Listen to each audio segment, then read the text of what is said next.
This is Beyond the Noise from Arrow Health. Real voices, raw stories, and the truth about addiction, recovery, and life.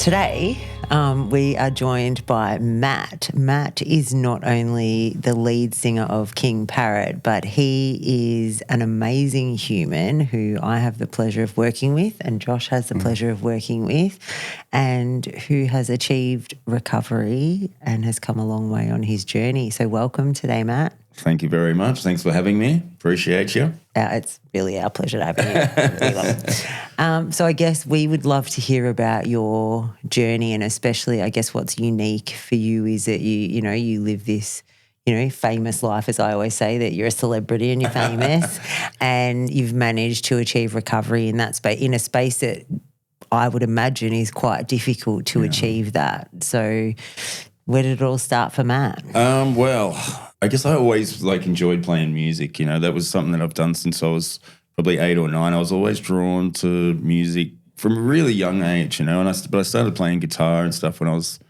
maybe about 8 or 9. And then I kind of stopped for a bit. I was, learning basic songs and chords and, all that basic guitar stuff.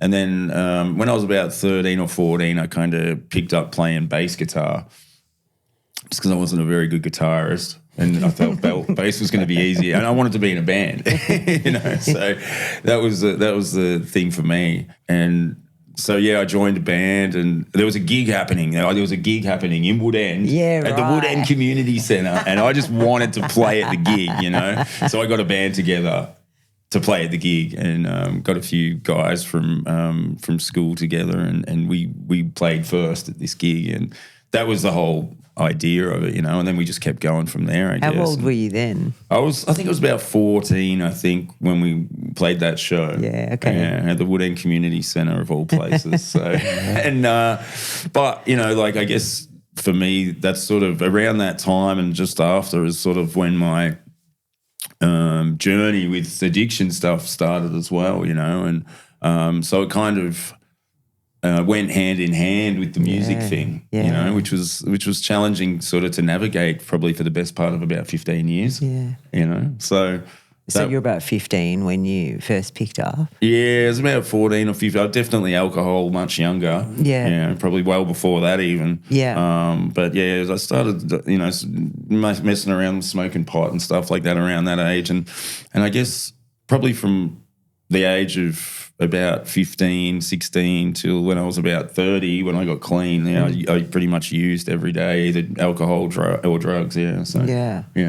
And when did it, I guess, become out of hand?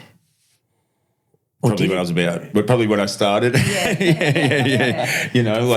Probably when I was about 15 or 16, my memories of that sort of was that, even the first time I ever drank, I just kept going, and I just kept going, and I just enjoyed the feeling of that escapism. But I think when I dropped out of high school around 16, and my earliest memories of that sort of stuff is, I was smoking pot all the time, every day, and then I used to drink too, and I'd get blackout drunk. Yeah. Every time. Yeah. I'd drink a bottle of whiskey or whatever at that young kind of age. So I wasn't happy until I was, kind of unconscious, basically. Yeah. So it was go hard or go home. Pretty much, yeah. And then I really, as I got older, I realised that the harder drugs and the speed and all of that stuff would, keep me awake. So I would be able to drink more or smoke more pot. And it was, when I look back at it, I kind of think I was just trying to feel normal. Yeah. I just wanted to feel normal, but I hated being straight. So I was just sort of, the pot would get you down, and then the booze would bring you up a bit. And then once I discovered the harder drugs, that it was just like this balancing act all the time. Yeah. So with that, what do you think you were trying to escape? What did you hate about feeling normal? Yeah, that's a good question. I don't really know, to be honest. I guess I don't know. I felt like maybe I let my parents down a little bit, or I felt like, I guess I felt this sort of neglect a little bit from when I was younger. It's sort of hard to say. I really don't know. to be honest. All I knew was that I just loved that escapism. But I guess there was a pivotal thing around that time in my life. My parents sort of split up when I was about 15, and that just gave me like a free pass just to go crazy. Yeah, my parents are splitting up. That's it. That's it. Yeah, I'm just going to do. And then that's when my foot really went down on the pedal, and I just went for it. Yeah, so that was my get out of jail free card. I was just like, I've got an excuse now, and I can just go as hard as I want. And I grew up in Woodend in a little town, and I, as soon as I had the opportunity to get out of there, I just went to Melbourne, and then I was gone. I was off. Yeah. And so you're playing in bands and stuff then? Yeah. So I played in lots of different bands in Melbourne, but I guess. And so everything was totally socially acceptable then in your circle. Totally. It was completely like no one was looking at you in any different way because everyone was doing it. Exactly right. So yeah, and the thing is that I loved playing music, and I loved going to rehearsals, and I loved playing gigs and all of that sort of stuff. But it was just completely overrun by my using. So that was the priority, and then the music stuff was always sort of second to that. So while I was in bands and while I was, playing gigs and stuff, I wasn't able to kind of do what I really wanted to do because I was so impaired all the time. I wasn't. I felt it was like I often say it was like I acted like I was in Guns N' Roses or something, taking all the drugs and all of that sort of stuff, but didn't have the ability or the commitment to the craft or anything like that. I just lived that life. Yeah. Because that again gave you permission. Like it's like from your parents' divorce to then the lifestyle you were living. You were like constantly getting these free passes to do these things because of your environment. Right. And when did like King Parrot come about? So that was sort of like, that was a bit, like that was later, like probably when I was about 29. And, I felt like I'd, used, from when I was about 25, I remember having a really pivotal moment where I got really honest with my mum and told her what I'd been doing and all the drugs that I'd been taking and all the stuff. So she had no clue. I kind of just kept everyone at an arm's length. I was in Melbourne. I'd kept everyone at a distance. So she probably had an idea, but not the extent of the use. And so I guess probably maybe from that point until I was like 30 when I did actually get clean, I was kind of doing it against my will and wanting to stop but not knowing how to stop. And I always had this desire to do it, but then I just couldn't. I didn't understand the whole one day at a time thing. I didn't understand any of that stuff. It was like I'd wake up in the morning, I'd be like, I want to be clean today. But then if someone called me at lunchtime and said, hey, you want to get on? I'd get on. Yeah. So going back to your question with King Parrot, that was like right sort of towards the end of my using when we sort of started first doing jamming and doing demos and stuff like that. So it did sort of start with me using, but as it went on and like I think maybe the first gig we played, I think it was just down the road here in St Kilda at the Greyhound Hotel, which is, I don't think it's there anymore, but I think I was still using then. And then we sort of had a break for about a year, and then we sort of got sort of regrouped. I'd actually moved to Copenhagen for a year in an effort to try and get clean, but I just got worse and worse. And tried that geographical thing, So that was your thing, I'm going to move. Because I actually had someone speaking to me the other day about a loved one, and their loved one's answer was, I can't remember where, they were going to go overseas and they were going to get clean overseas. And I had a bit of a giggle, and I'm like, well, it's just not going to work. No, that didn't work for me at all. Yeah. Yeah, I did that twice in my 20s, and neither time it worked. But when I got back, though, I sort of had this really strong desire to stop. And what was driving it?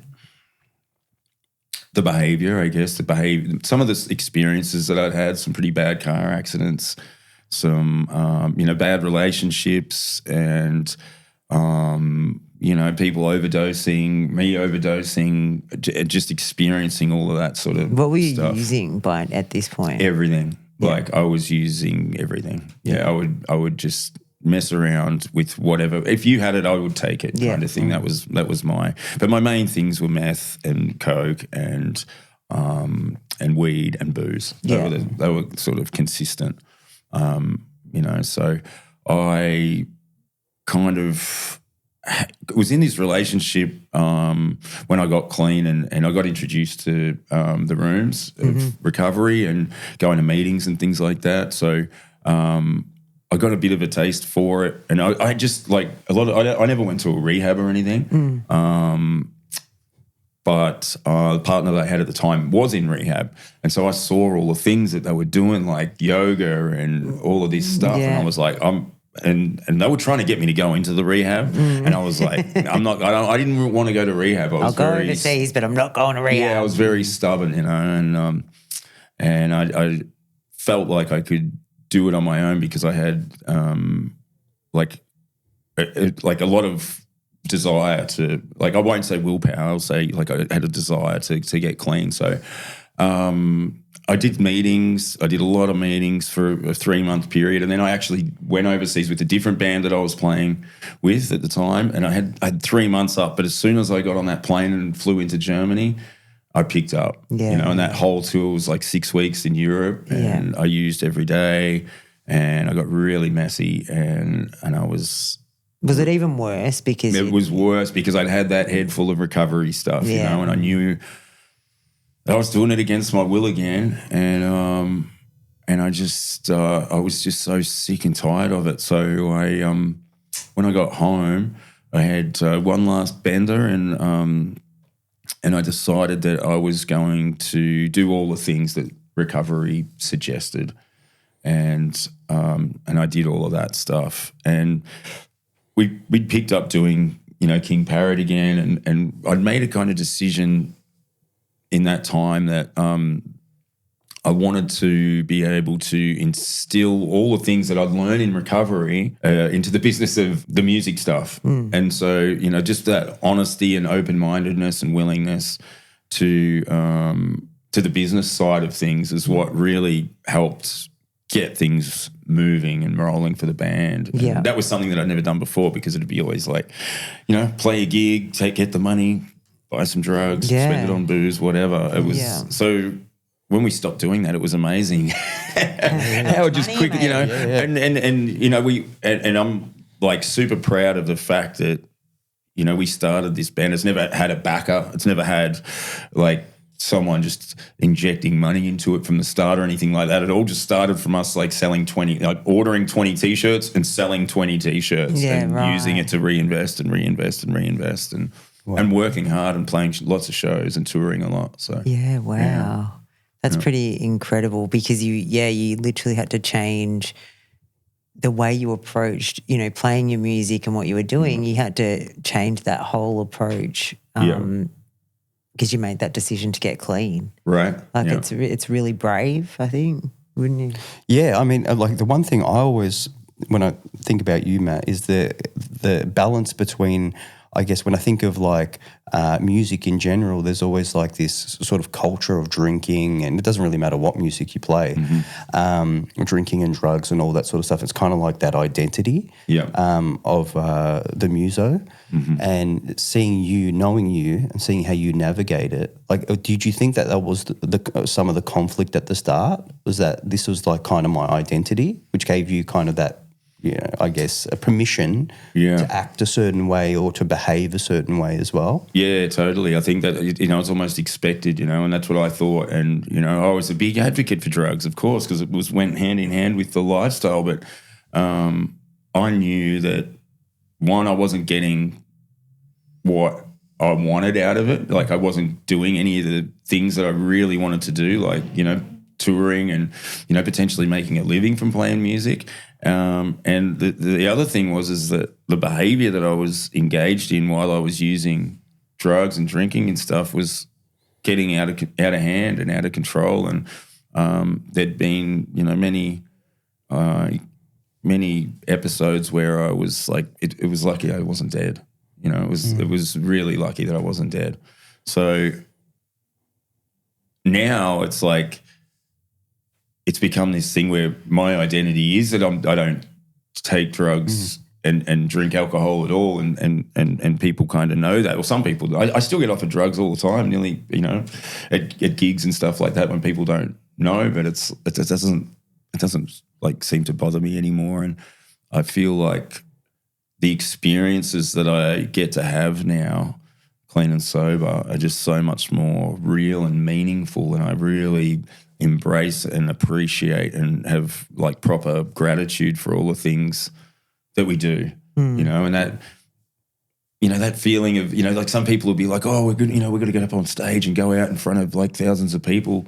I better have a few drinks and I better have a couple lines or whatever they do, just to feel a bit buzzy and that. But I really embrace that feeling, the nerves and all of that stuff, and just really just thrive on it. And when you just get that experience one after the other of doing it so many times, you know, that it's almost like it becomes the drug itself. It's like this. I'm just going to really enjoy and embrace the fact that I'm going out there and doing this for real. Yeah, immerse yourself in that feeling. Yeah, and people like see that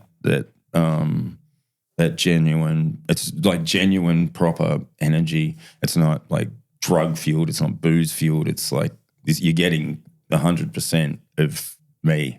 You know? And yeah, I love that. You know, I love that now. Yeah. It's so amazing the turnaround from being someone that escaped themselves and their feelings at all costs to being comfortable sitting with them or embracing the anxiety and the nervousness and all these really uncomfortable emotions, you know, but instead of using that to escape it, you're using it as a way to kind of like drive your behaviour now in a positive way.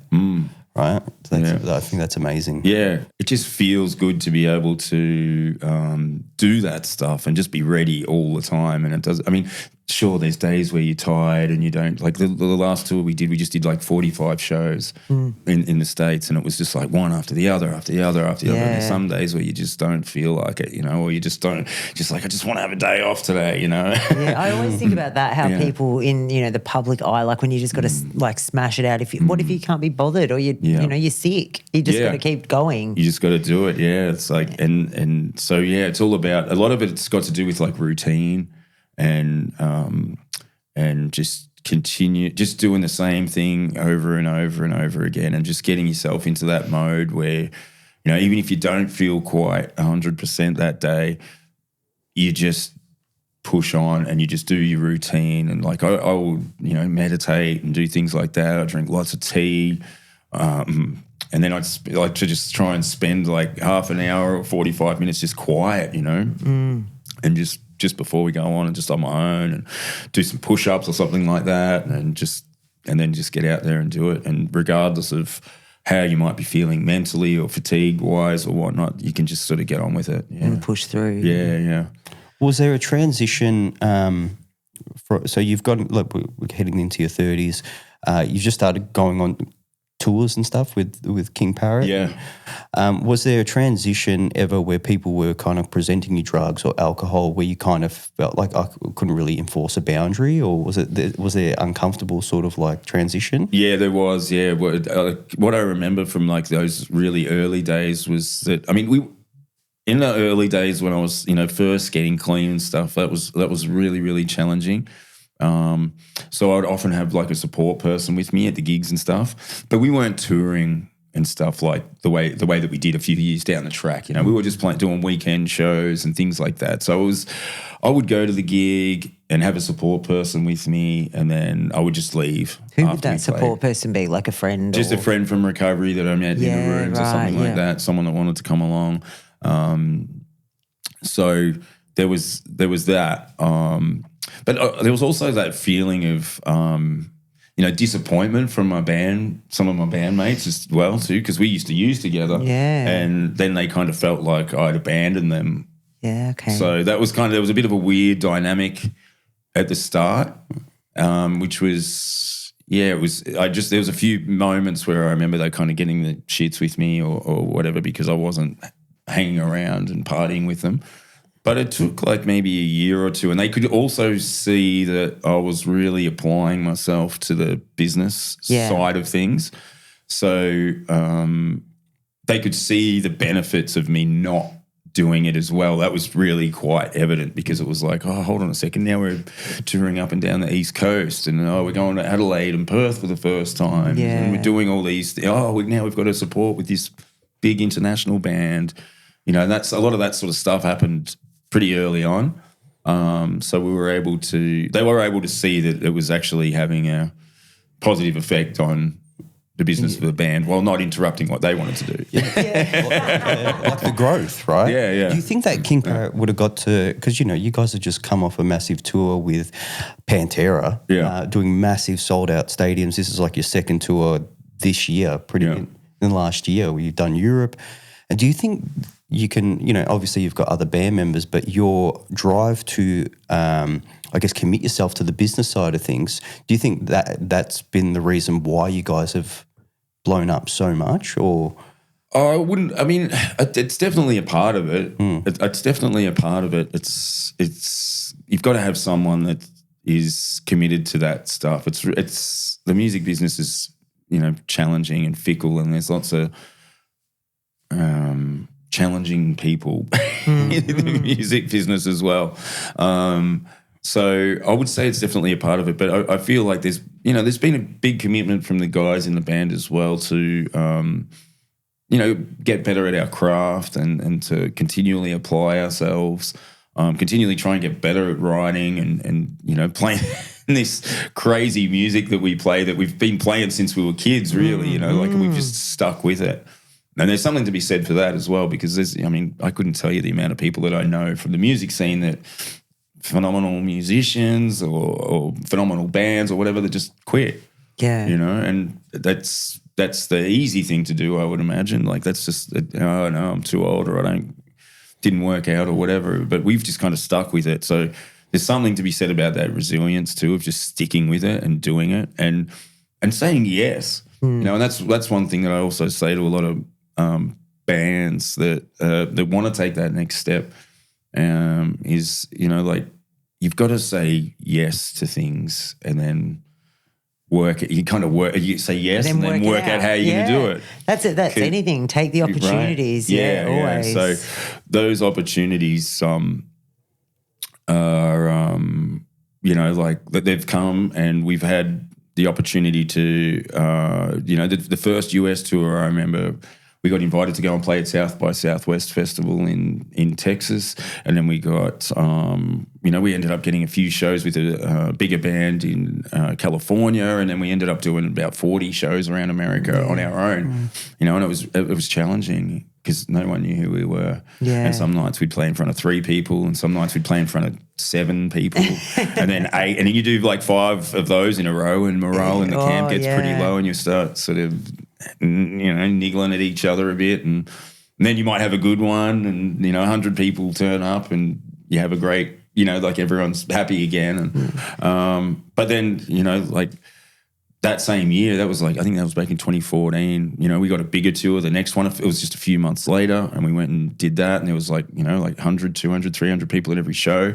And by the end of that year, we did a tour with the band called Down, and they, you know, playing theatres, like, you know, 2,000, 3,000 people a night, and that all happened in the space of just like 1 year. That resilience, do you think that had a part to play? Obviously, we're talking it as the band, but individually for you, like, you didn't go to rehab and you got clean on your own, right? And so I always say, so my husband did the same thing. He didn't go to rehab, and he works in sales, and I say he's always really resilient because he can take one rejection after another, right? And he can still get up and go back and be a beast the next day. And I think it's really resilient.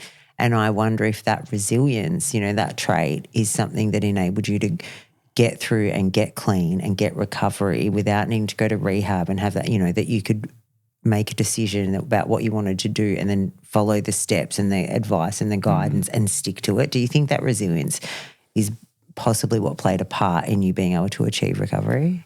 Yeah, I think potentially I guess maybe there was always something like that in me, but I think it was also something that had to be built up as well. You know, it was something that we had to build up, or that I had to build up, and it sort of, it's hard to say where that came from, but it was, I guess, maybe.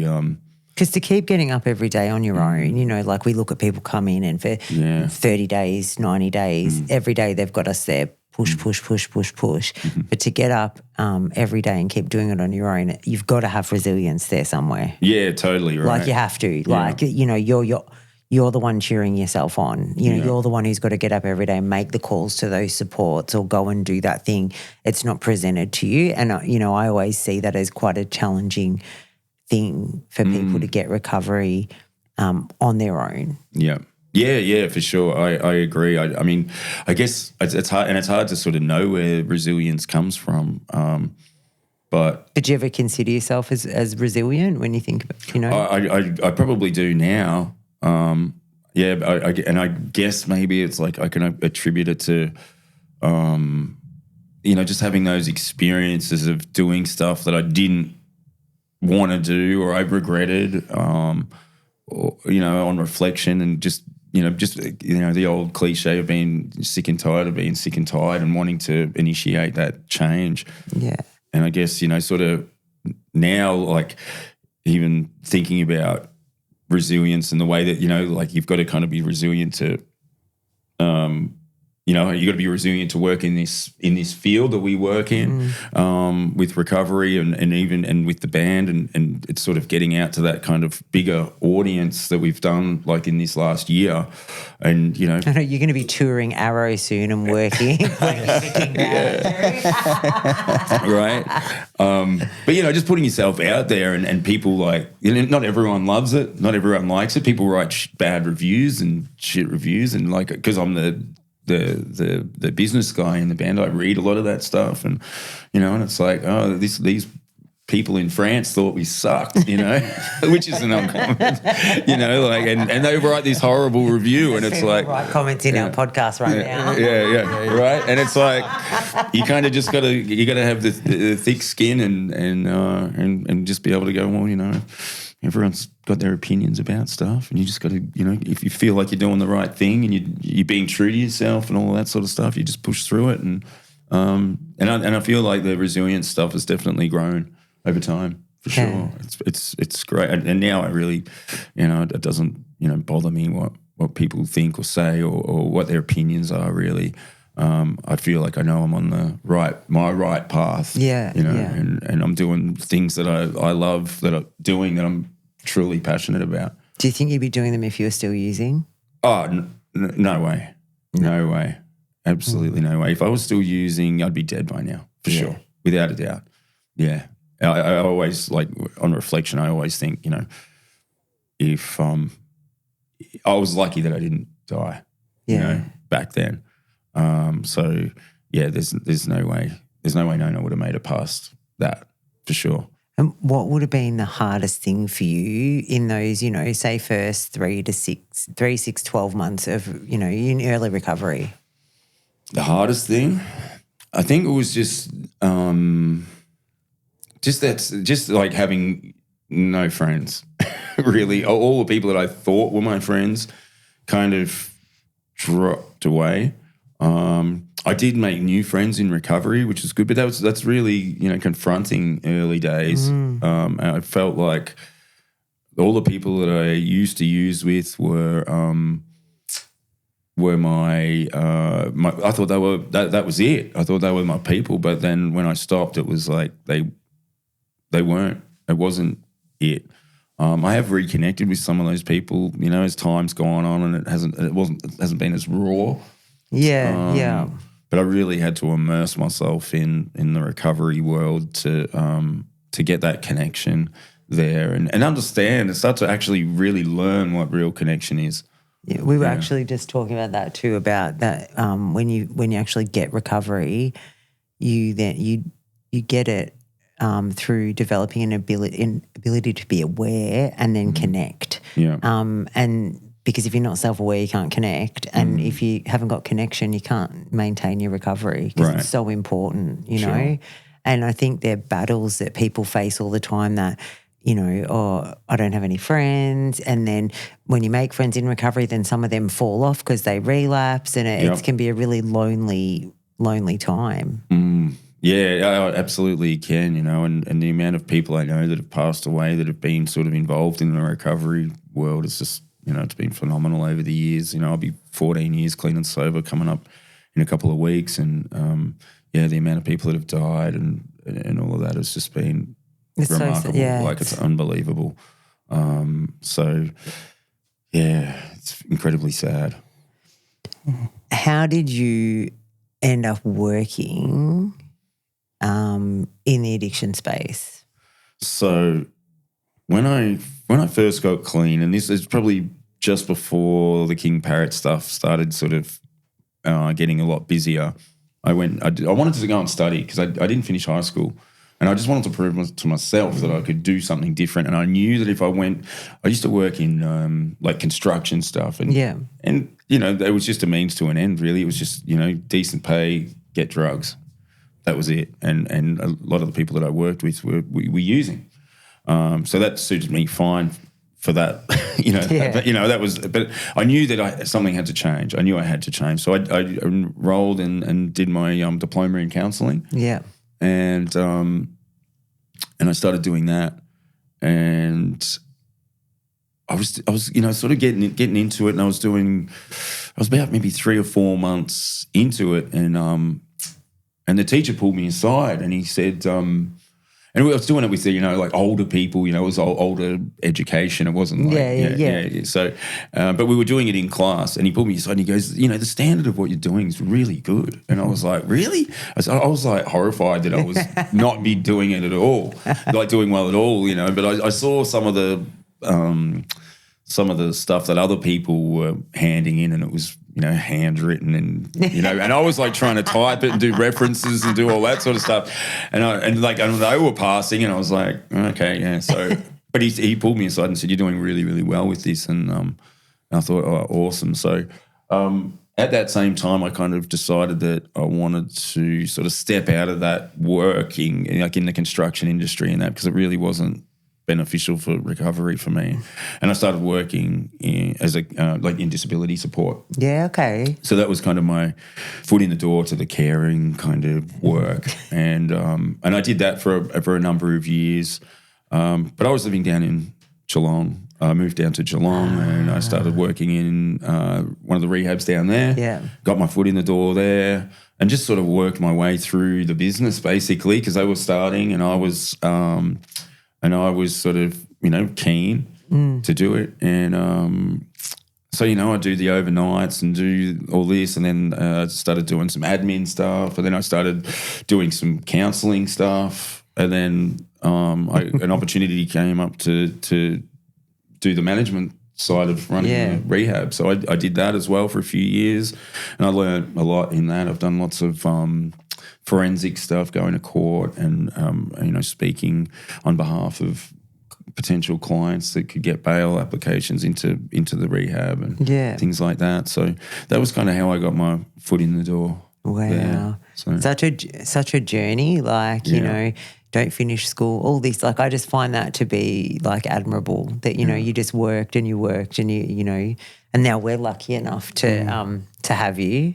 Oh, it's great. It's great to be part of the team at Arrow. It's such a unique and awesome place to work. And it's been a real eye-opener to me, having worked in, in private rehabs and also in the public space as well, to come to a place which is really, really dedicated and focused on being there for the client, and the resources and the team itself is just phenomenal.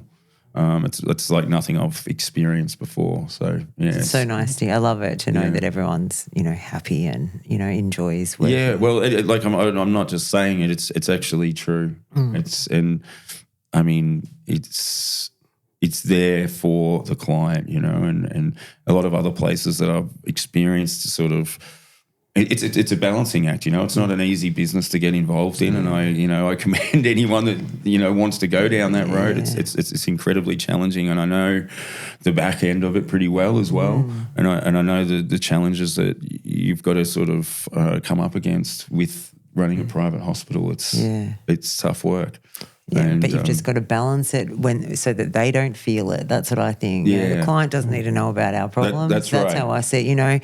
So I always say we have to take off our own jacket at the door and just come in there for them because, we get to go home. Yeah, absolutely. And the way that Arrow does it is the best I've seen. So it's it's a real credit to the business. Yeah, that's so good. Yeah.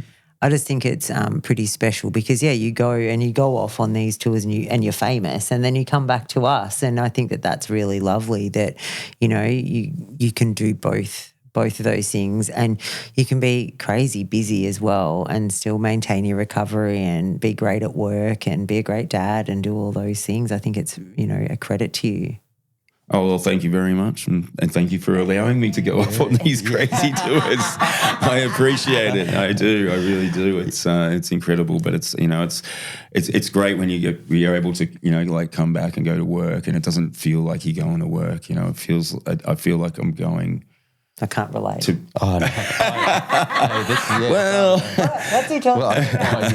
But to me, it feels like I love what I do. I love working and helping people get recovery. Yeah. And so to me, it doesn't feel like work. Yeah, and it isn't. When we're there, it's not, is it really like? And we have fun and we enjoy it and we enjoy each other's company and we make it pretty lighthearted too, which is great. And, and I feel like that resonates out with the community, like with the therapeutic community itself. Yeah, for sure. I mean, it's such an amazing story, like from where you've come from and just your ability to navigate two completely different worlds while maintaining your recovery. Yeah. I mean, for anybody listening, it's like if you can get it, they can get it. You know what I mean? There's that type of thing and I think like this resilience that you have is a byproduct of your discipline. You knew what you needed to do to achieve your goals, and that meant kind of removing drugs and alcohol from the situation. You know what I mean? And after you're disciplined for so long, you can see how resilient you really are, and you get to collect that evidence. Yeah. And now you go on tour, you'll land and literally come to work the next day, smile on your face, happy to be there, and I can fully tell that you are engaged. And there's never been a time where I've thought, oh my goodness, Matt doesn't want to be here. Yeah, never ever wants happen. To be doing his famous job. But it's like you navigate it really well, and we're really blessed and lucky to have you working with us, and get to tell our friends and family that I'm really famous. No, well, I mean, you know what? Like I feel blessed too. It's like I feel blessed that I have the opportunity to do these two things that I love.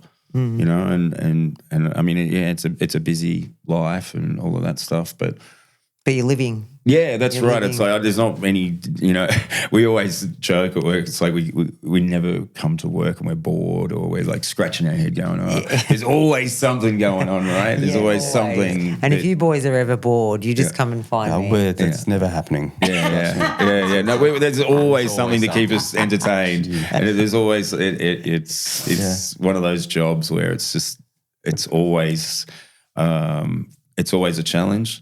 It's always, it can be, confronting at times, but it's also incredibly rewarding as well when you see that light come back on in people's eyes, and, after those sort of first 2, 3, 4 weeks and you see the light come back on and you're like, they're back. It's like this beautiful thing, isn't it? It's beautiful. I absolutely love that. And it's something that I'm, incredibly grateful for. Yeah. Before we finish up, we like to ask everyone if there was something that you wanted to tell anybody listening now, what would you tell them? I feel that it's important in life to find what you love doing, and I know that can be challenging for people, especially people in recovery as well, like where they just love taking drugs, And I was kind of in the same boat, but I also I kind of reflected and I always loved music from when I was like 5 years old. That was my thing. I loved music and I knew I loved it, but I could have easily thrown it away at any time. I also loved playing football when I was a kid as well, and I did that up until I was 15 or 16, and the drugs kind of took over, and I thought, I could do football or play music, and Well, the drugs go with the music, right, not the football. That's exactly what I thought. That was I couldn't run anymore. I was like trying to play footy, and I was smoking bongs, smoking cigarettes, and right, and I just couldn't run anymore. So I was like, so many budding AFL players that never made it because of bongs. Yeah, totally. I was definitely one of those, and but. I think, I would just say, find what it is that you really love, that makes you tick, that makes you want to get out of bed in the morning, and stick with it and keep doing it. It's, I often laugh with the guys in our band, like we'll have like these heated discussions about drum beats and guitar tones and things that most people would have absolutely no idea what we're talking about. And we'll be passionately arguing about how it needs to be this way or that way. And it would make absolutely no difference to anyone, apart from us, we'll be like, and you just kind of got to step back and just go, listen to us middle-aged men arguing about drum beats. But it's passion, isn't it? Yeah, passion. totally. That should be halftime, or this. No, it shouldn't. It's got to be a downbeat. It's got to be fast. And it's like, oh my God, we are insane. So it's quite funny though, but we love it, and that's the thing. We all really love it. I mean, we just did 3 shows up in Queensland on the weekend, and I saw that. Yeah, we flew into the Gold Coast, and we picked up our van. We drove up to the Sunshine Coast. We played, and then we went to Brisbane. We played Friday night. We did Brisbane Saturday night, and then we did Gold Coast on Sunday afternoon.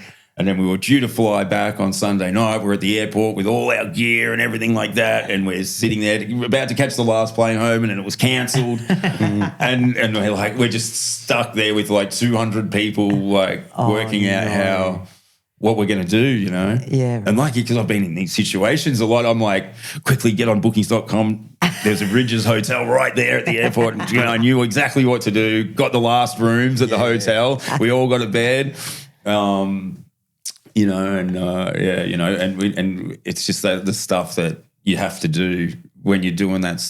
When you're living. But you get good at it. Yeah. And other people, they were all sitting there arguing with the Virgin staff, and I was like sitting there going on booking.com, and I was like, I need to get all these guys, these 7 dudes that I'm with, the bed for the night, Yeah, that's amazing. That was really cool, and but resourceful, right? Resourceful. Yeah, well, you just got to think on your feet sometimes, and but that's the sort of stuff we do, and that's just how it is, and I just laugh, and I feel grateful that we have these amazing, opportunities, even just to go and do what we did on the weekend. It's really cool. Yeah, that's amazing. Yeah. Well, thank you so much, Maddie. That was great. Thank you for sharing your story. Yeah. It was beautiful. Absolutely. Thanks so much. Cheers. You've been listening to Beyond the Noise from Arrow Health. For help or more stories, visit arrowhealth.com.au.